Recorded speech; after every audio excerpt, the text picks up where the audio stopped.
حضرت یوسف علیہ السلام کو دیکھیے، چھوٹے ہیں، بچے ہیں، اور ان کے بھائیوں نے برگلا لیا اپنے ماں باپ کو، اپنے باپ یعقوب علیہ السلام کو بہکا لیا، اے ہمارے ابو، ہم یوسف کو اپنے ساتھ لے جاتے ہیں جنگل میں، ہمارے ساتھ کھائے گا، پیے گا، کھیلے گا، دوڑے گا، آپ یوسف کو اپنے پاس رکھتے ہیں ہر وقت، ہمارے ساتھ بھی تو اس کو مار بھیجیے، ذرا سیر و تفریح کرے، چلے پھرے، گھومے، ٹہل کر دیکھے۔ اور باپ نے بہت منع کیا، لیکن بیٹوں نے منا لیا، اور باپ نے حضرت یوسف علیہ السلام کو بھائیوں کے ساتھ، بیٹوں کے دوسرے بیٹوں کے ساتھ بھیج دیا کہ جاؤ، لے جاؤ، لیکن یاد رکھنا، خیال رکھنا یوسف کا، چھوٹا بچہ ہے، دیکھو۔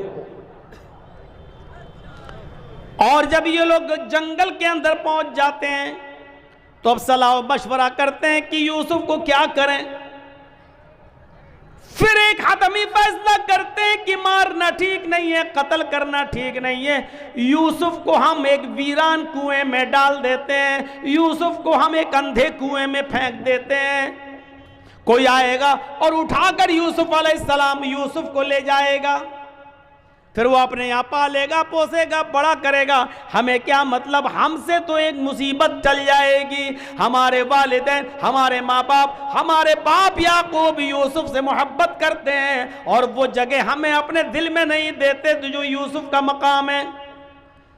پھر ان لوگوں نے عزم مصمم کر لیا اور یوسف علیہ السلام کو ایک کنویں کے اندر پھینک دیا، کنویں میں ڈال دیا، اور روتے ہوئے اپنے گھر آتے ہیں۔ ایک یوسف علیہ السلام کی قمیض اتار لی، ان کا کرتا اتار لیا، اور ایک بکری کو ذبح کر کے بکری کا جھوٹا خون، بکری کا خون اس قمیض میں لگا کر لے آئے، اور جب اپنے گھر پہ آتے ہیں تو اپنے ابا سے کہتے ہیں، یعقوب علیہ السلام سے کہتے ہیں، یا آبانا، آئے ہمارے ابو جان، اِنَّا ذَهَبْنَا نَسْتَبِقُ وَتَرَكْنَا يُوسُفَ عِنْدَ مَتَاعِنَا فَأَكَلَهُ الذِّئْبُ، اے ابو جان، ہم یوسف علیہ السلام کو لے گئے اور ہم کھیل کود میں لگ گئے، نستبقو، ہم کھیل کود میں لگ گئے، ہم دوڑ بھاگ میں لگ گئے، وَتَرَكْنَا يُوسُفَ عِنْدَ مَتَاعِنَا، اور یوسف کو اپنے سامان کے پاس چھوڑ دیا کہ تم اس کی دیکھ ریکھ کرنا، ہم لوگ ادھر ادھر کھیل کود میں لگ گئے، فَأَكَلَهُ الذِّئْبُ، بھیڑیا آیا اور بھیڑیا یوسف علیہ السلام کو کھا گیا، بھیڑیا آیا اور بھیڑیے نے یوسف کو پھاڑ دیا۔ اے ہمارے ابو، آپ ہماری بات پر ایمان کیوں لائیں گے، آپ ہماری بات کیوں مانیں گے؟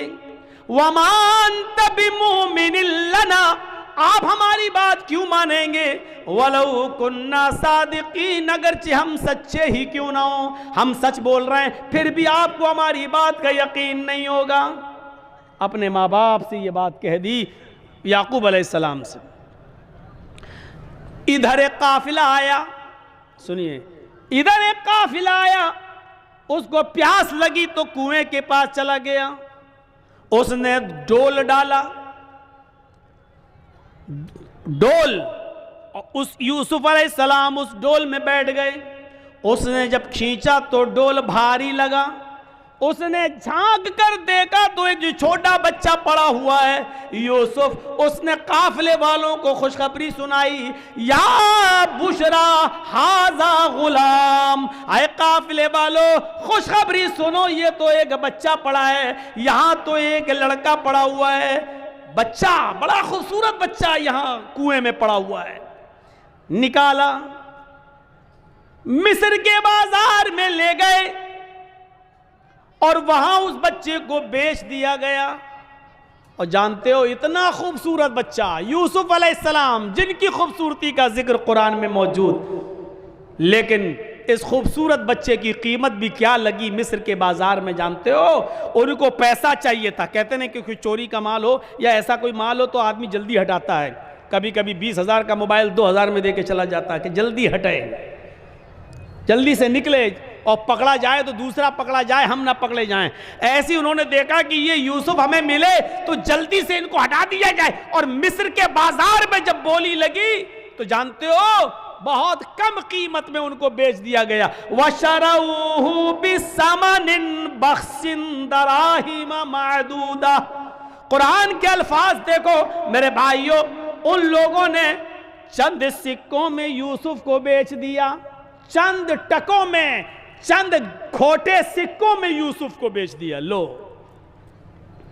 یوسف علیہ السلام بادشاہ مصر کے مہمان بنے، دھیرے دھیرے بادشاہ مصر کے پاس پہنچے۔ بادشاہ مصر نے اپنی بیوی سے کہا یہ بچہ ہے، اس کی دیکھ ریکھ کرو، آگے چل کر ہو سکتا ہے کہ ہم اس کو بیٹا بنا لیں، دیکھو اس کی خدمت کرو، دیکھ بھال کرو۔ اور بادشاہ مصر کے گھر میں یوسف کی پرورش ہونے لگی، دھیرے دھیرے بڑے ہوتے گئے، اور ایک دن آیا کہ یوسف علیہ السلام اپنی جوانی کو پہنچ گئے۔ یہاں خوبصورتی اپنی قیامت برپا کر رہی تھی، اور یہاں یوسف علیہ السلام جوان ہو گئے، اور ادھر بادشاہ مصر کی بیوی کا دل ہچکولے لینے لگا۔ وہ اس غلام پر، یوسف علیہ السلام پر اندر ہی اندر دل و جان سے فریفتہ تھی، دل و جان سے قربان تھی۔ دھیرے دھیرے یہ چرچا مصر کی عورتوں میں ہونے لگا، اور مصر کی عورتیں اور عورتوں میں کسی بات کا چرچا بہت جلدی ہوتا ہے۔ کوئی بھی بات ہو اگر آپ کو بہت جلدی پھیلانا ہو تو بس 2-4 عورتوں میں پھیلا دو، شام تک ہوتے ہوتے پورے گاؤں میں آٹومیٹک پھیل جائے گی۔ یہ بات مصر کی عورتوں میں پھیل گئی۔ او بادشاہ کی بیوی، اوہو اپنے غلام پہ مرتی ہے، اپنے غلام کو دل دے بیٹھی ہے، اپنے غلام کے ساتھ منہ کالا کرنا چاہ رہی ہے، اپنے غلام کے ساتھ یہ حرکت کرتی ہے۔ بادشاہ مصر کی بیوی کے چرچے جب مصر کی عورتوں میں ہونے لگے تو اس عورت نے، یعنی بادشاہ کی بیوی نے ساری عورتوں کو دعوت دے دی۔ غور کیجئے، ساری عورتوں کو دعوت دے دی، سب کے سامنے پھل رکھ دیے، سب کو چھریاں دے دی، اور جب وہ پھلوں کو کاٹنے لگی تو اس عورت نے، بادشاہ مصر کی بیوی نے یوسف علیہ السلام سے کہا اے یوسف ان عورتوں کے سامنے سے گزر جاؤ۔ یوسف علیہ السلام ان عورتوں کے سامنے سے گزر رہے ہیں، اپنی مالکن کی بات ماننا پڑے گی۔ یوسف علیہ السلام اپنے مالک کی بیوی کی بات مانتے ہوئے ان عورتوں کے سامنے سے گزر رہے ہیں۔ جب ان عورتوں کے سامنے سے گزرے تو ان عورتوں نے جب یوسف علیہ السلام کو دیکھا، یوسف علیہ السلام کو دیکھا، قرآن کہتا ہے وہ پھل کاٹ رہی تھی، بجائے پھل کاٹنے کی وَقَطَّعْنَ أَيْدِيَهُنَّ، انہوں نے اپنی انگلیاں کاٹ ڈالی، انہوں نے اپنے انگلیوں پر چھریاں چلا لی، اپنی انگلیوں کو کاٹ ڈالا۔ اور جب یوسف پر نظر پڑی تو چیخ پڑی مَا هَذَا بَشَرٌ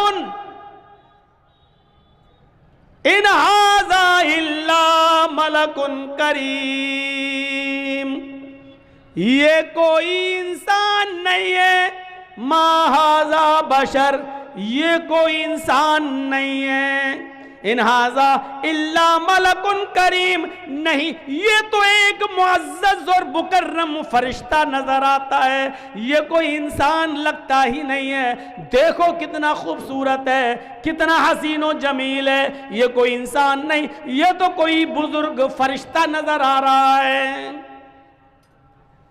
مطلب سمجھ رہے ہیں؟ ابھی صرف بادشاہ کی بیوی فریفتہ تھی یوسف پر، اب مصر کی ساری عورتوں نے دل دے بیٹھا یوسف کو۔ ہر عورت چاہنے لگی کہ یوسف ہمارے ہو جائیں، یوسف ہمارے ہو جائیں۔ ایک فتنہ کھڑا ہو گیا۔ اب بادشاہ کی بیوی نے کہا دیکھ لیا تم نے، اب بتاؤ اس میں میری کیا غلطی ہے؟ اس کو میں نے بہت بہکایا، اپنی طرف مائل کیا لیکن یہ بچا رہا اور پھر یوسف کے سامنے دھمکی دیتی ہے بادشاہ کی بیوی، اے عورتوں، اے مصر والیوں سنو، اگر یوسف نے میری بات نہیں مانی، میری خواہش پوری نہیں کی، میں اس سے جو چیز چاہتی ہوں، اگر میرا مطالبہ اس بچے نے، اس لڑکے نے، اس غلام نے اگر پورا نہیں کیا تو یہ جیل میں سڑے گا یا سخت سے سخت سزا میں اس کو دلاؤں گی، سخت سے سخت سزا دلواؤں گی یا جیل میں سڑے گا۔ اب یوسف علیہ السلام کو جب دھمکی ملتی ہے تو یوسف علیہ السلام کے پاس دو ہی راستے تھے۔ ایک راستہ تو یہ تھا مصیبت کا، اس عورت کی بات نہ مانیں اور جیل میں چلے جائیں، یہ مصیبت کا راستہ تھا۔ میں نے کہا نا، مومن کے لیے اگر ایک طرف مصیبت کا راستہ ہو اور ایک طرف گناہ کا راستہ ہو، معصیت کا، تو مومن مصیبت کا راستہ اختیار کر لیتا ہے لیکن گناہ کا راستہ اختیار نہیں کرتا۔ یوسف علیہ السلام کے سامنے دو راستے تھے۔ یا بادشاہ مصر کی بیوی نے کہا کہ اگر اس نے میری بات نہیں مانی تو اس کو سخت سے سخت سزا دلواؤں گی یا جیل کے اندر سڑے گا۔ یوسف علیہ السلام کے پاس دو ہی راستے تھے۔ ایک راستہ یہ تھا کہ بادشاہ کی بیوی کی بات مان لیں اور جو وہ کہہ رہی ہے اس کی مرضی کو پورا کر دیں۔ اگر ایسا کر لیتے، بادشاہ کی بیوی کی بات مان لیتے تو پانچوں انگلی گھی میں تھی۔ بادشاہ کی بیوی ان کو بچاتی بھی، بادشاہ کی بیوی ان کا خیال بھی رکھتی، بادشاہ کی بیوی ان کو تنہائی کا موقع بھی دیتی، بادشاہ کی بیوی ان کی عزت و تکریم بھی کرتی، بادشاہ کی بیوی ان کو اچھی طریقے سے ان کی حفاظت بھی کرتی، سب کچھ کرتی اور جو وہ چاہتے وہ ان کو ملتا رہتا۔ لیکن یہ راستہ گناہ کا راستہ تھا، یہ راستہ معصیت کا راستہ تھا۔ اب دوسرا راستہ یوسف علیہ السلام کے سامنے یہ تھا کہ میں اس غلط راستے پر نہیں چلوں گا۔ تو وہ عورت کہہ رہی ہے میں جیل میں ڈلوا دوں گی، میں سخت سے سخت سزا دلواؤں گی۔ تو یوسف علیہ السلام نے یہ راستہ پسند کر لیا اور نظریں آسمان پہ ڈالی اور فرمایا الہ العالمین، اے میرے پروردگار، بادشاہ مصر کی بیوی نے یہ ٹھان لیا ہے کہ میں اس کے ساتھ غلط کام کروں، اور وہ یہ بھی کہہ رہی ہے اگر اس نے میری بات نہ مانی تو میں اس کو سزا دلواؤں گی اور جیل میں ڈلوا دوں گی۔ رب السجن احب الی مما یدعوننی الیہ، اے میرے پروردگار، اے میرے اللہ، اے میرے رب، مجھے جیل میں جانا زیادہ پسند ہے۔ رب السجن احب الی مما یدعوننی الیہ، اے اللہ مجھے جیل زیادہ محبوب ہے، مجھے جیل میں جانا زیادہ پسند ہے بنسبت اس کے جس برے کام کی طرف یہ عورتیں مجھے بلا رہی ہیں اور بادشاہ مصر کی بیوی مجھے چاہ رہی ہے۔ اس کام کے کرنے سے بہتر اور زیادہ اچھا میرے لیے یہ ہے کہ میں جیل میں چلا جاؤں۔ وَإِلَّا تَصْرِفْ عَنِّي كَيْدَهُنَّ اَصْبُ إِلَيْهِنَّ، اے ہمارے پروردگار، اے ہمارے رب، اگر تو نے مجھے ان کی چالوں سے نہ بچایا، اے اللہ اگر تو نے مجھے ان کی چالوں سے میری حفاظت نہ کی۔ یہ عورت کی چالیں کتنی خطرناک ہوتی ہیں، آپ کو اپنے گھر میں پیار و محبت کے جال میں پھنسا کر بلا بھی لیں گی اور آپ کو پھنسوا بھی دیں گی، آپ کو پھنسوا بھی دیں گی۔ تو اسی لیے یوسف علیہ السلام کیا کہہ رہے ہیں؟ وَإِلَّا تَصْرِفْ عَنِّي كَيْدَهُنَّ، اے اللہ مجھے جیل جانا زیادہ محبوب ہے، زیادہ پسند ہے بنسبت اس کے جس برے کام کی طرف یہ مجھے بلا رہی ہیں۔ اے اللہ اگر تو نے مجھے ان کی چالوں سے محفوظ نہ کیا، اگر تو نے مجھے ان کی چالوں سے نہ بچایا، اسبو الیہن، تو میں بھی ان کی طرف جھک جاؤں گا، میں بھی ان کی طرف مائل ہو جاؤں گا، میں بھی ان کے ساتھ غلط کام کر بیٹھوں گا، وَأَكُن مِّنَ الْجَاهِلِينَ، اور میں جاہلوں میں نادانوں میں سے ہو جاؤں گا۔ اے اللہ میں جاہلوں اور نادانوں میں سے ہو جاؤں گا، اس لیے اللہ مجھے ان کے شر و فتن سے اور ان کی چالوں سے تو میری حفاظت فرما۔ اس واقعے کی روشنی میں جو قرآن کی آیت سے میں نے ثابت کیا ہے، کیا پتہ چلتا ہے میرے بھائیوں کہ مومن وہ ہوتا ہے کہ جس کے سامنے ایک طرف مصیبت کا راستہ ہو اور ایک طرف گناہ کا راستہ ہو، تو وہ مصیبت کو اٹھانا اور پریشانی کو مول لینا یہ زیادہ بہتر سمجھتا ہے، لیکن گناہ کو اختیار نہیں کرتا ہے۔ یہ مومن کی نشانی ہے۔ ہمارے اور آپ کے پاس یہ نشانیاں ہیں؟ کیا ہم مومن ہیں؟ کیا ہم ایسا کرتے ہیں؟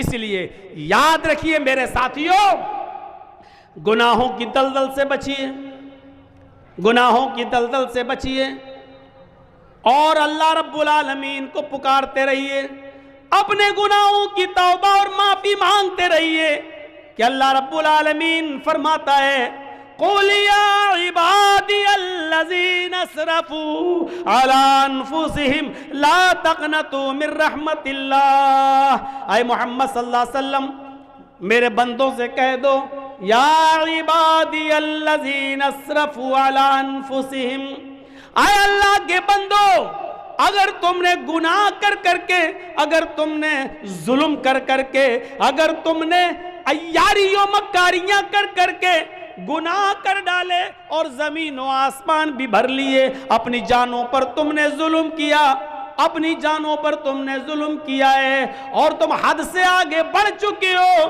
لا تقنطوا من رحمت اللہ، کہہ دو اے اللہ کے بندو، اللہ کی رحمت سے نا امید مت ہو جاؤ، اللہ کی رحمت سے نا امید مت ہو، اللہ رب العالمین تمہارے گناہوں کو اب بھی معاف کر دے گا، بشرط یہ کہ تم سچے دل سے توبہ کرو، استغفار کرو۔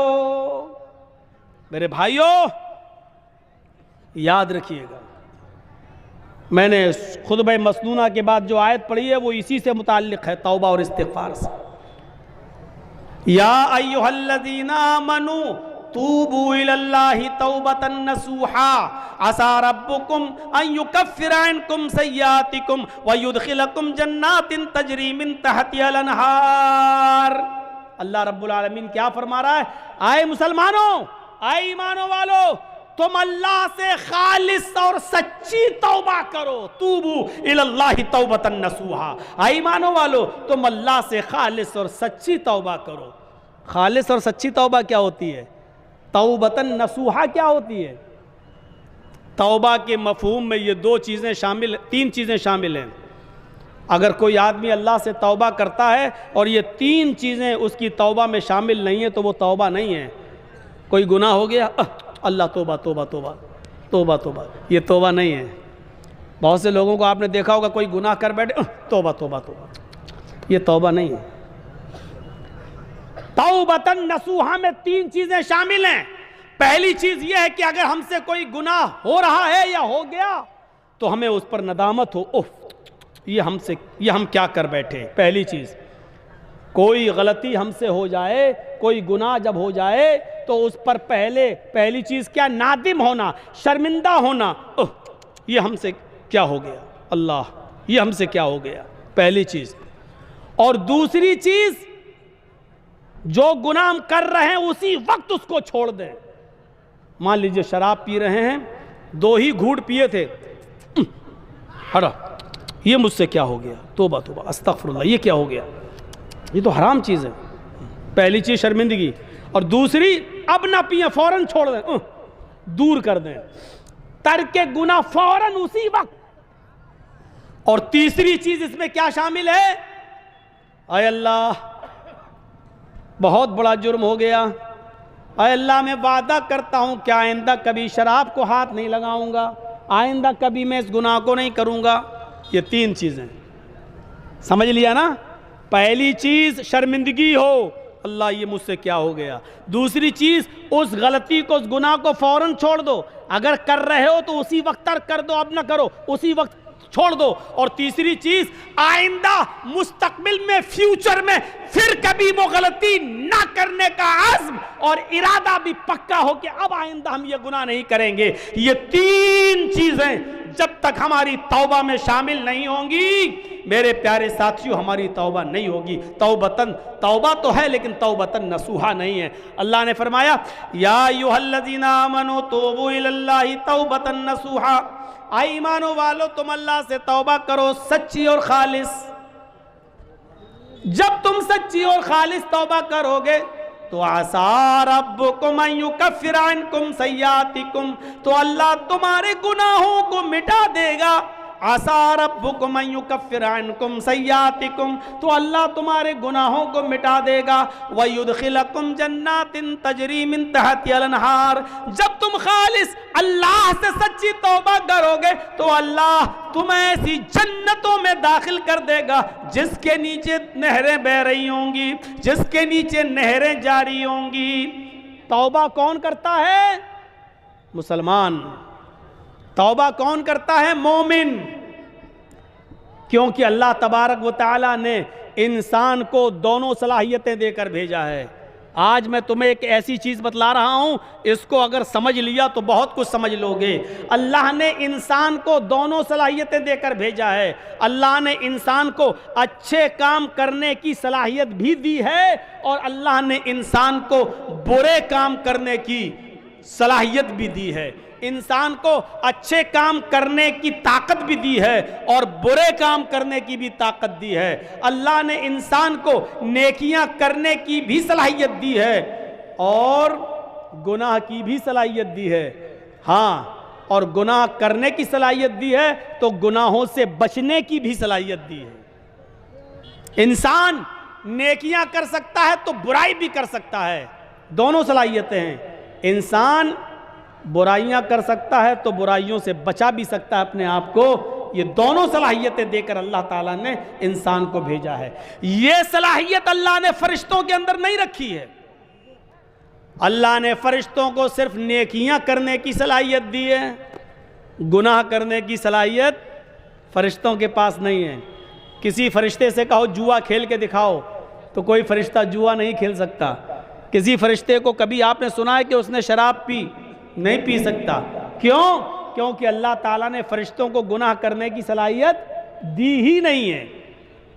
اللہ نے انسان کو گناہ کرنے کی بھی صلاحیت دی اور نیکی کرنے کی بھی صلاحیت دی، اور یہی انسان کا کمال ہے. کمال جانتے ہو؟ انسان کے مکمل ہونے کی دلیل یہی ہے. فرشتے مکمل نہیں ہیں، انسان مکمل ہے. اسی لیے اللہ تعالیٰ نے انسان کا درجہ فرشتوں سے بھی بلند رکھا ہے. بلند، فرشتوں سے بھی بلند رکھا ہے. کیوں؟ کیونکہ فرشتوں نے اللہ کو دیکھا، فرشتوں نے جنت دیکھی، فرشتوں نے جہنم دیکھی. فرشتوں نے تو جنت جہنم دیکھی ہے. اگر وہ اللہ کی ہر وقت عبادت کرتے ہیں تو یہ کوئی کمال نہیں ہے. کمال تو یہ ہے کہ ہم نے اور آپ نے اور مسلمانوں نے جنت نہیں دیکھی پھر بھی جنت میں جانے کی خواہش، جہنم نہیں دیکھی پھر بھی جہنم سے بچنے کی خواہش، جہنم نہیں دیکھی پھر بھی دعا کرتے ہیں ربنا آتنا فی الدنیا حسنۃ وفی الآخرۃ حسنۃ وقنا عذاب النار. اے اللہ ہم کو دوزخ کے عذاب سے بچا لے. ہم نے اور آپ نے دوزخ جہنم نہیں دیکھی پھر بھی یہ دعا کرتے ہیں ربنا اصرف عنا عذاب جہنم ان عذابها کان غراما. اے اللہ جہنم کا عذاب ہم سے پھیر دے، جہنم کا عذاب ہم سے ہٹا لے. ان عذابها کان غراما، تیرا عذاب بہت ہی زیادہ سخت اور چمٹنے والا ہے. یہ ہمیں اور آپ کو یہ دعا کرنا پڑتی ہے. کیوں؟ حالانکہ جہنم دیکھی نہیں ہے. ایک بوڑھا آدمی ہے اور وہ اندھا ہے. ایک اندھا آدمی جا رہا ہے اور راستے سے خوبصورت لڑکی چلی آ رہی ہے، خوبصورت، حسین و جمیل، بلا کی حسین و جمیل. لیکن ایک اندھا نوجوان جا رہا ہے، اس بیچارے کو لڑکی دکھائی نہیں دے رہی ہے. اس میں اس اندھے کا کیا کمال ہے؟ اب وہ اندھا اس لڑکی کو دیکھ ہی نہیں پا رہا ہے، اس کے حسن و جمال کو دیکھ ہی نہیں پا رہا ہے، تو اس میں اندھے کا کیا کمال ہے؟ اگر اندھا اس لڑکی کو نہیں چھیڑتا ہے، یا اندھا اس لڑکی کے قریب نہیں جاتا ہے، یا اس لڑکی سے کچھ گفتگو نہیں کرتا ہے اور اس لڑکی کو نہیں دیکھ رہا، تو اس میں اندھے کا کیا کمال ہے بھائی؟ اس کو تو دکھتا ہی نہیں ہے۔ کمال تو اس نوجوان کا ہے جو پوری طریقے سے جوان ہو چکا ہے اور سامنے سے خوبصورت لڑکی آ رہی ہے، بلا کی حسینہ ہے، اس کی نظریں اٹھیں لیکن اس نے اپنے نگاہوں کو نیچا کر لیا، فوراً نگاہ کو جھکا لیا، باوجود اس کے کہ آنکھیں تھیں، باوجود اس کے کہ اس لڑکی کو دیکھ سکتا تھا، باوجود اس کے کہ یہ اس لڑکی سے باتیں کرنے پر قادر تھا، طاقت تھی اس کے پاس سب کچھ، لیکن اس کے باوجود اس نے اپنے آپ کو بچایا اور نظریں نیچی کر لی۔ یہ ہے انسان کا کمال کہ طاقت ہونے کے باوجود دیکھنے کی نہیں دیکھ رہا ہے، یہ ہے کہ اس لڑکی کے پاس جا سکتا تھا لیکن نہیں جا رہا ہے، طاقت ہونے کے باوجود اس اپنے آپ کو بچا رہا ہے، یہ ہے کمال میرے بھائیوں۔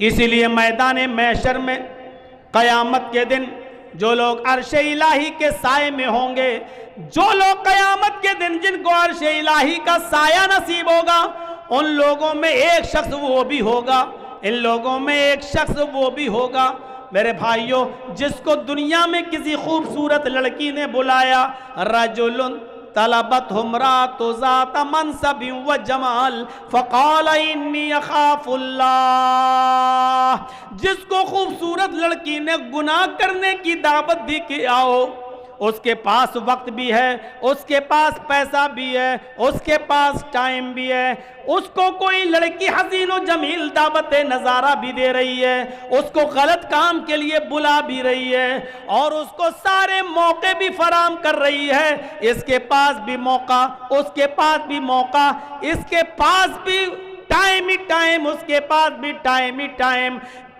زنا کی طاقت ہونے کے باوجود اور سارے اسباب ہونے کے باوجود، سارے راستے کھلے ہوئے ہونے کے باوجود بھی میرے بھائیوں اس آدمی نے اس لڑکی سے کہہ دیا انی اخاف اللہ، تم اپنا گھر جاؤ، تم اپنا راستہ دیکھو، میں اپنا راستہ دیکھتا ہوں، مجھے اللہ سے خوف ہے، میں اللہ سے ڈرتا ہوں، میں تمہارے قریب نہیں آ سکتا، میں تمہاری بہکی بہکی باتوں کا شکار نہیں ہو سکتا، انی اخاف اللہ، مجھے اللہ کا ڈر ہے، میں تیرے قریب نہیں آؤں گا۔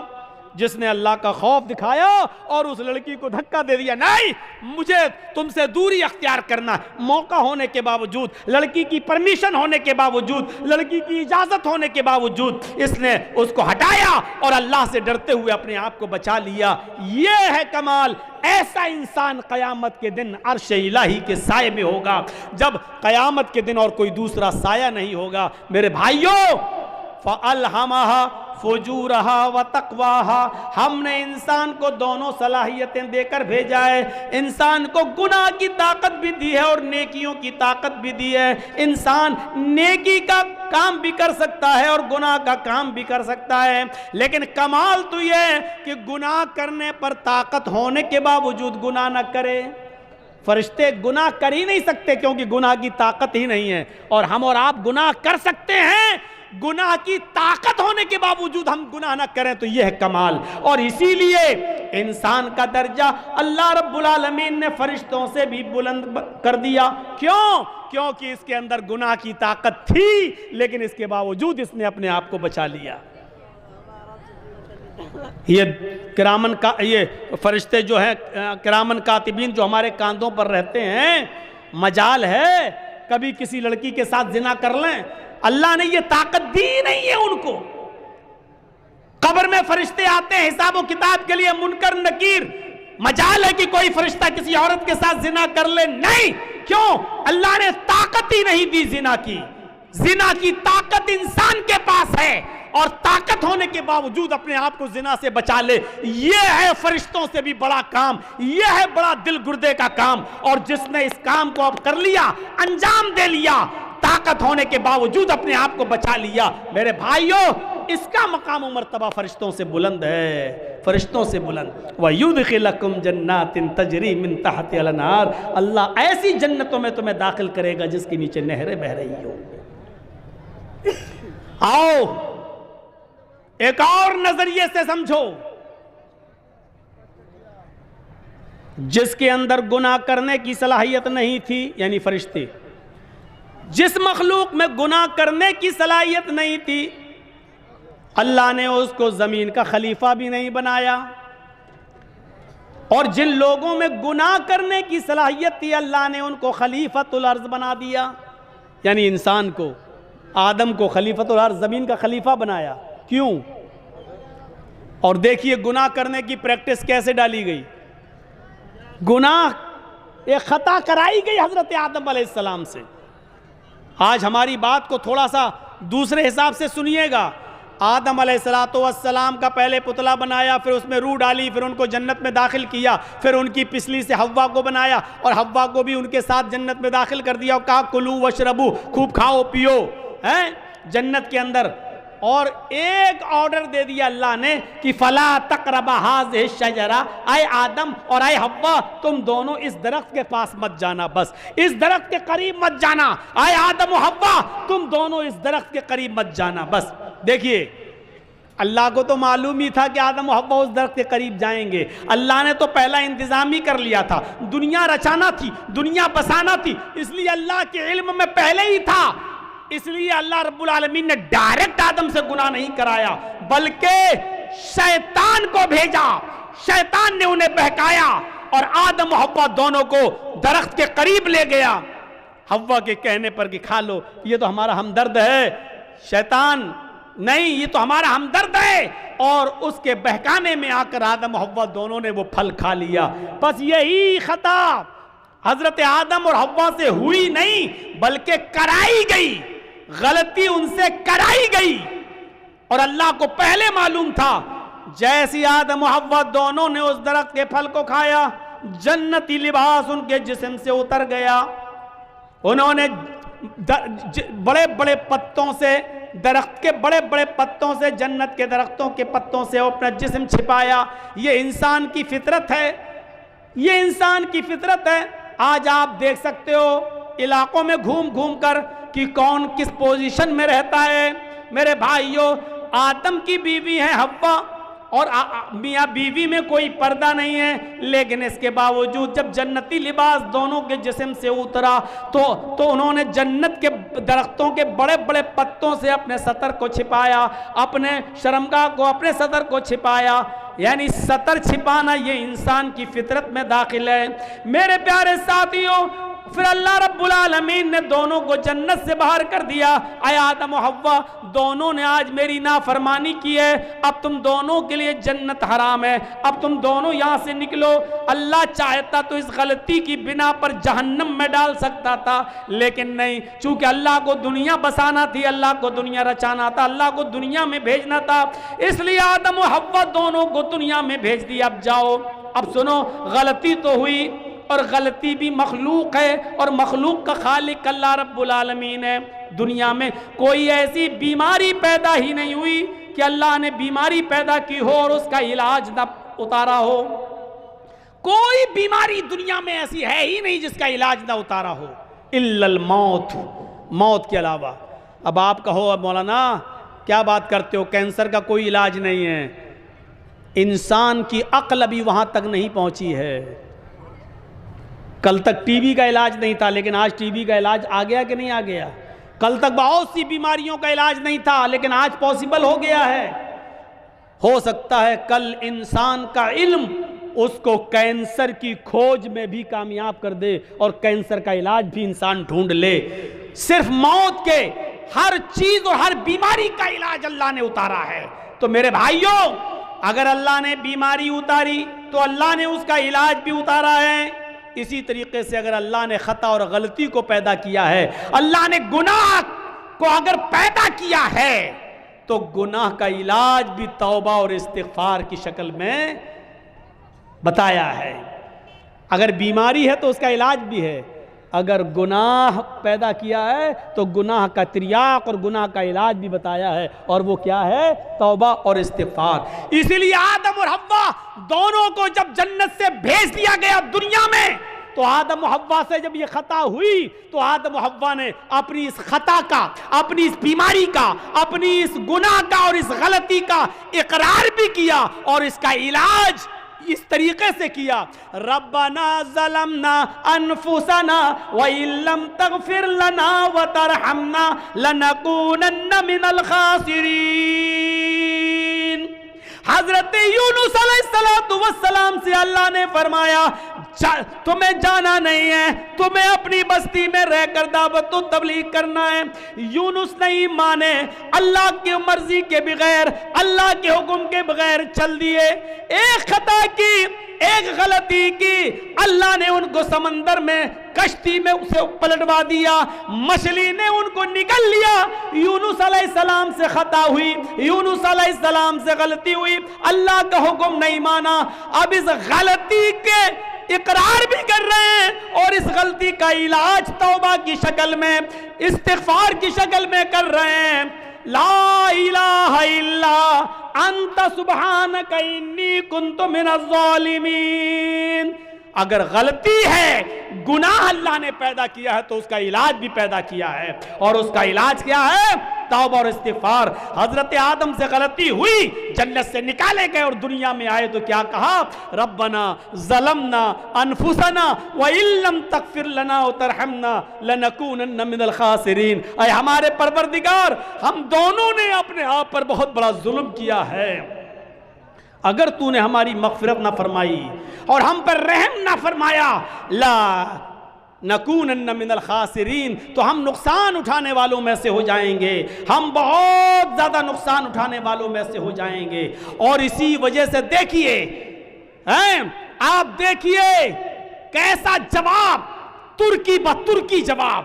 ادھر اللہ رب العالمین شیطان کو بھی بھگا رہا ہے، رامدہ درگاہ کر رہا ہے، اے شیطان، اے ابلیس، ہم نے کہا تھا آدم کو سجدہ کر، فَسَجَدُوا إِلَّا إِبْلِيسَ، سارے فرشتوں نے آدم کو سجدہ کیا سوائے ابلیس کے، ابا، انکار کر دیا، وَاسْتَكْبَرَ، اور تکبر میں آ گیا۔ اے ابلیس، ہماری نافرمانی کرنے کے عوض تجھے بھی نکالا جا رہا ہے، رامدہ درگاہ کیا جا رہا ہے۔ تو جانتے ہو ابلیس نے کیا کہا تھا؟ جانتے ہو شیطان نے کیا کہا تھا؟ جب شیطان کو نکالا گیا، اللہ نے رامدہ درگاہ کیا، تو شیطان نے چیلنج دیتے ہوئے کہا تھا اللہ سے کہ اے اللہ، الہ العالمین، ہم نے آدم کو سجدہ نہیں کیا، تجھے تو سجدہ کرتا تھا، تیری عبادت تو کرتا تھا، میں نے آدم کو سجدہ نہیں کیا، وہ مٹی سے پیدا ہے، میں آگ سے، میں اپنے سے کمتر مخلوق کے سامنے نہیں جھکا، ارے میں نے آدم کو سجدہ نہیں کیا تو تو مجھے نکال رہا ہے، جبکہ میں تجھے سجدہ کرتا تھا۔ روئے زمین پر، پوری کائنات پر 4 انگلی کے برابر بھی کوئی جگہ ایسی خالی نہیں جہاں شیطان نے اللہ کو سجدہ نہ کیا ہو، اتنا سجدہ کرتا تھا وہ اللہ کو، اتنی عبادت کرتا تھا اللہ کی، لیکن ایک بات نہیں مانی، آدم کو سجدہ کرو، نہیں کیا اس نے۔ ارے ہم تو کتنی نافرمانی کرتے ہیں اللہ کی، اور اتنی عبادتیں بھی نہیں ہماری۔ ہم اپنا انجام سوچیں، اپنے بارے میں ذرا غور کریں۔ شیطان نے تو چپے چپے پر سجدہ کیا تھا، 4 انگلی کے برابر بھی کوئی جگہ ایسی نہیں جہاں شیطان نے سجدہ نہ کیا ہو، ہر جگہ سجدہ۔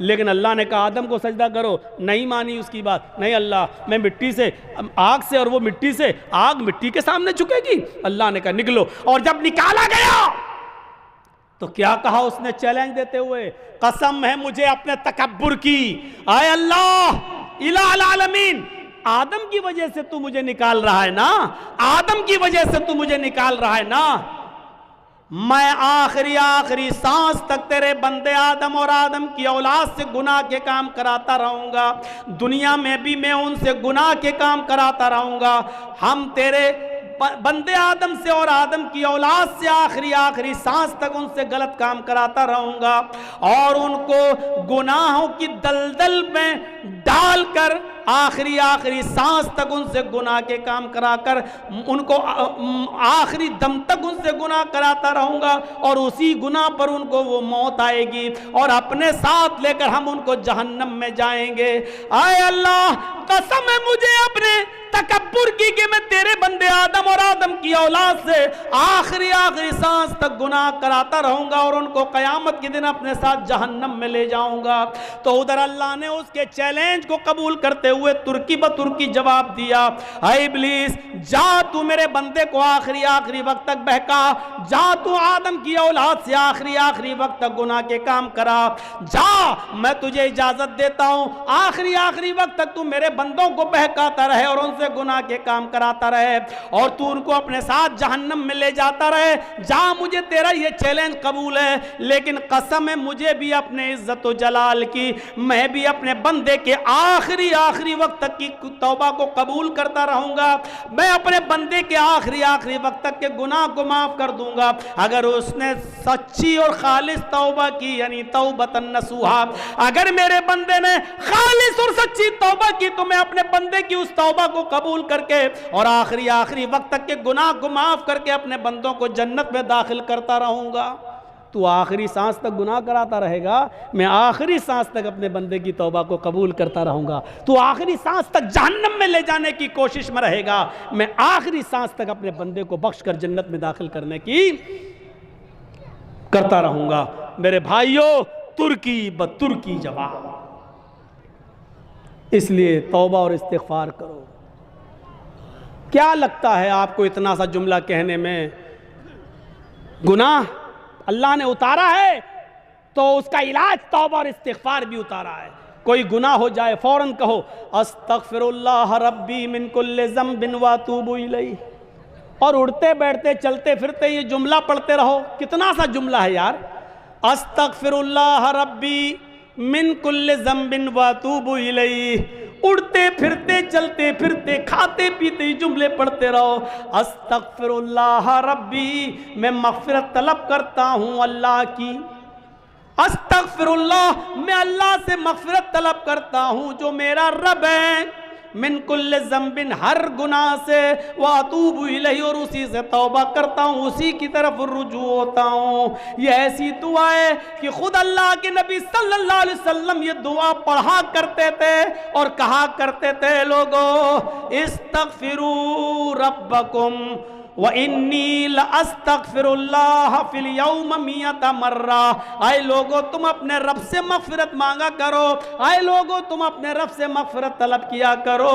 اِنِّي لَأَسْتَغْفِرُ اللَّهَ فِي الْيَوْمِ 100 مرہ، محمد رسول اللہ کا نہیں، میرا حال یہ ہے کہ میں ایک دن میں 24 گھنٹے میں صبح اور شام میں 100 سے زیادہ بار اللہ سے مغفرت طلب کرتا ہوں، اللہ سے استغفار کرتا ہوں۔ میرا حال یہ ہے کہ میں 100 سے زیادہ بار اللہ سے مغفرت طلب کرتا ہوں۔ اللہ تعالیٰ نے اپنے نبی محمد رسول اللہ کو حکم دیا، وَقُلْ رَبِّ اغْفِرْ وَارْحَمْ وَأَنْتَ خَيْرُ الرَّاحِمِينَ۔ وَقُلْ رَبِّ اغْفِرْ، اے محمد صلی اللہ علیہ وسلم کہہ دو، یہ کہتے رہو، رب اغفر، اے اللہ میری مغفرت فرما، وَارْحَمْ میرے اوپر رحم فرما، وَأَنْتَ خَيْرُ الرَّاحِمِينَ، اور تو بہت زیادہ رحم کرنے والا ہے۔ میرے بھائیوں ان جملوں کو ادا کرتے رہیے۔ اللہ کے نبی بھی کہتے تھے وَإِنِّي لَأَسْتَغْفِرُ اللَّهَ فِي الْيَوْمِ 100 مرہ، اللہ کے نبی بھی کہا کرتے تھے استغفر اللہ ربی من کل ذنب واتوب الیہ۔ یہ مغفرت طلب کرنا بہت ضروری ہے۔ اور جانتے ہو مغفرت کے فائدے کیا ہیں؟ مغفرت کے فائدے کیا ہیں؟ حضرت نوح علیہ السلام نے اپنی قوم سے کہا تھا، جب قحط پڑ گیا، بہت زیادہ سوکھا پڑ گیا، تو اپنی قوم کے لوگوں سے کہا تھا، کیا کہا تھا؟ وَاسْتَغْفِرُوا رَبَّكُمْ إِنَّهُ كَانَ غَفَّارًا۔ اے میری قوم کے لوگوں اپنے رب سے مغفرت طلب کرو، اے میری قوم کے لوگوں اپنے رب سے مغفرت طلب کرو۔ یُرْسِلِ السَّمَاءَ عَلَيْكُمْ مِدْرَارًا، جب تم اپنے رب سے مغفرت طلب کرو گے تو اللہ رب العالمین آسمان سے بارشیں برسائے گا۔ یہ جو قحط پڑ گیا ہے، جو سوکھا پڑ گیا ہے، اللہ رب العالمین آسمان سے تمہارے اوپر بارشیں برسائے گا اگر تم مغفرت طلب کرو گے، استغفار کرو گے تو۔ یرسل السماء علیکم مدرارا، اللہ رب العالمین تمہاری اوپر آسمان سے بارش برسائے گا۔ وَيُمْدِدْكُمْ بِأَمْوَالٍ وَبَنِينَ، اور اللہ رب العالمین تمہیں اولادیں دے گا اور مال سے نوازے گا۔ وَيُمْدِدْكُمْ بِأَمْوَالٍ وَبَنِينَ، اللہ تمہیں مال بھی دے گا اور اولادیں بھی دے گا۔ یعنی اگر کسی کا مال رزق میں کمی آ گئی ہے، مال و دولت میں کمی آ رہی ہے، برکتیں نہیں ہو رہی ہیں، تو غور کرو کہ اس کے گناہ بڑھ گئے ہیں، مغفرت طلب کرو، اللہ سے استغفار کرو گے تو اللہ تمہیں مال بھی دے گا، وَبَنِينَ، اور تمہیں اولادیں بھی دے گا، وَيَجْعَلْ لَكُمْ جَنَّاتٍ وَيَجْعَلْ لَكُمْ أَنْهَارًا، اور تمہیں باغات عطا فرمائے گا اور چشمیں جاری کرے گا، تمہیں نہریں عطا فرمائے گا۔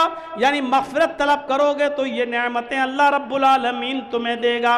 حضرت عمر فاروق کے زمانے میں قحط پڑ گیا، حضرت عمر فاروق کے زمانے میں قحط پڑ گیا، لوگوں نے کہا امیر المومنین چلیے نماز استسقاء پڑھیے، اللہ سے ہمارے لیے دعا کیجئے کہ اللہ رحمت کی بارش فرمائے، سوکھا پڑا ہوا ہے، بچے بھوکے مرنے لگے، حالات بہت خراب ہیں، آئے امیر المومنین جنگل کی طرف نکلیے اور اللہ سے بارش طلب کیجئے، نماز استسقاء پڑھیے۔ اللہ حضرت عمر فاروق رضی اللہ تعالیٰ عنہ تمام لوگوں کو لے کر نکلے، تمام لوگوں کو لے کر جنگل میں نکلے، نماز استسقاء پڑھی اور صرف آسمان پر ہاتھ بلند کر کے اتنا فرمایا، اے اللہ نستغفر اللہ نستغفر اللہ، اللہ ہم سب استغفار کرنے آئے ہیں، ہم سب مغفرت طلب کرنے آئے ہیں۔ حضرت عمر نے یہ نہیں کہا اللہ تو میرے اوپر رحمت کی بارش فرما، یہ نہیں کہا کہ اللہ تو ہمارے اوپر رحمت کی برکھا فرما، ایک قطرہ پانی کا نہیں مانگا۔ حضرت عمر نے صرف یہ کہا اللہ میری مغفرت فرما، ہمارے ساتھ جتنے لوگ آئے ہیں اللہ ان سب کی مغفرت فرما دے، اے اللہ ہمارے گناہوں کو بخش دے، اے اللہ ہماری مغفرت فرما دے۔ اتنی دعا مانگی اور لوٹ کے واپس چلے آئے۔ جب اپنے گھر پہ آئے تو تمام لوگوں نے گھر گھیر لیا، حضرت عمر باہر نکلے، لوگوں نے کہا امیر المومنین یہ کیا ہو گیا آپ کو؟ آپ جنگل میں ہم سب کو لے کر نکلے، ہم نے سوچا نماز استسقاء کے بعد آپ اللہ سے دعا کریں گے کہ اللہ ہمارے اوپر رحمت کی بارش فرمائے، آپ نے بارش کے لیے ایک لفظ بھی اللہ سے نہیں مانگا، آپ نے ایک قطرہ پانی بھی اللہ سے دعا نہیں کی، اور آپ مغفرت کی دعا کر کے چلے آئے۔ فرمایا اے لوگوں کیا تم نے یہ نہیں پڑھا وَاسْتَغْفِرُوا رَبَّكُمْ إِنَّهُ كَانَ غَفَّارًا، اپنے رب سے مغفرت طلب کرو، وہ بہت ہی زیادہ بخشنے والا ہے۔ یرسل السماء علیکم مدرارا، جب مغفرت طلب کرو گے تو اللہ آسمانوں سے موسلا دھار بارش برسائے گا۔ لوگوں میں نے بارش نہیں مانگی ہے، لیکن بارش جن گناہوں کی وجہ سے رکتی ہے، میں نے مغفرت کی دعا کر کے مغفرت طلب کر کے آسمان کے ان دروازوں کو جھنجھوڑ دیا ہے، آسمان کے ان دروازوں میں سوراخ کر دیا ہے، آسمان کے ان دروازوں میں چھید کر دیے ہیں جہاں سے بارش آتی ہے۔ ہم نے مغفرت طلب کر کے آسمان کے دروازوں کو ہلا دیا ہے، انتظار کرو انشاءاللہ بارش کے قطرے آنے والے ہیں۔ ایک دن گزرا تھا کہ پھر موسلا دھار بارش ہوتی ہے۔ میرے بھائیوں، جن گناہوں کی وجہ سے بارش رکتی ہے، اور بارش جب نہ ہوا کرے تو سمجھ جاؤ کہ ہمارے گناہوں کی وجہ سے بارش رکی ہوئی ہے۔ جن کو اللہ نے اولاد نہیں دی، سمجھ لو کہ ہمارے گناہوں کی وجہ سے اللہ نے ہمیں اولاد نہیں دی ہے۔ جن کے مال و دولت میں کمی واقع ہو رہی ہے، وہ سمجھ لے کہ ہمارے گناہوں کی وجہ سے ایسا ہو رہا ہے۔ فرمایا وَيُمْدِدْكُمْ بِأَمْوَالٍ وَبَنِينَ، اگر تم اللہ سے مغفرت طلب کرو گے تو اللہ مال بھی تمہیں دے گا اور اولادیں بھی دے گا، آسمان سے موسلا دھار بارش بھی برسائے گا، اور تمہیں باغات بھی دے گا اور نہریں بھی دے گا، یعنی کنویں، پانی، چشمہ اور کھیتی باڑی، اناج، غلہ، پھل فروٹ، یہ ساری چیزیں تمہیں کب دے گا؟ جب تم مغفرت کی دعا کرو گے۔ تو میرے پیارے ساتھیوں، یہ مغفرت کا معاملہ ہے، اس لیے میں نے کہا یا ایھا الذین آمنوا توبوا الی اللہ توبۃ نصوحا، ایمان والو اللہ رب العالمین سے سچی اور خالص توبہ کرو۔ لیکن یہ